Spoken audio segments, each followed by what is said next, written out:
दोस्तों, पेश है आपके सामने आज की नई कहानी। हवा ने अनमने भाव से कहा, मैं थकी हूँ, मुझे सोने दो। पास में ही एक नदी थी। हवा रुकी तो उसकी लहरें भी रुक गईं और कलकल के स्वर भी बंद हो गए। यह देख नदी ने हवा से कहा, हवा बहन, तुम बहती क्यों नहीं? हवा ने गुस्से से कहा, तंग मत करो, मुझे आराम करने दो। खेतों में धान की नई नई बालियां उग आई थी। जब वे हवा में लहराती तो उन्हें देख किसानों के दिल बल्लियों उछलने लगते। धान की बालियों को अचानक शांत देख किसान परेशान हो उठे। बालियों ने हवा से कहा, बहन, जिद छोड़ो और बहना शुरू करो। मगर हवा थी कि किसी की सुन नहीं रही थी। आसमान में कई रंग बिरंगे पक्षी उड़ रहे थे।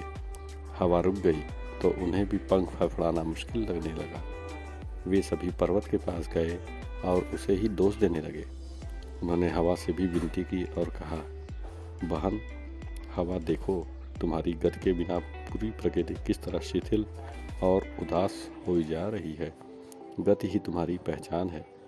तुम बहना शुरू करो और प्रकृति को जीवन प्रदान करो। अब हवा की समझ में आया कि गति में ही उसका अस्तित्व है और उसके बहने में ही सभी की भलाई है। उसने फौरन पर्वत का आश्रय छोड़ा और वह बहने लगी।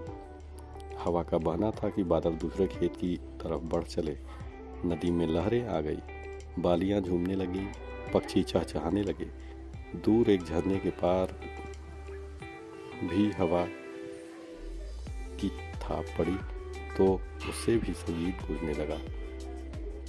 दोस्तों, आपको आज की कहानी कैसी लगी, इसके लिए हमें ज़रूर बताएं। धन्यवाद।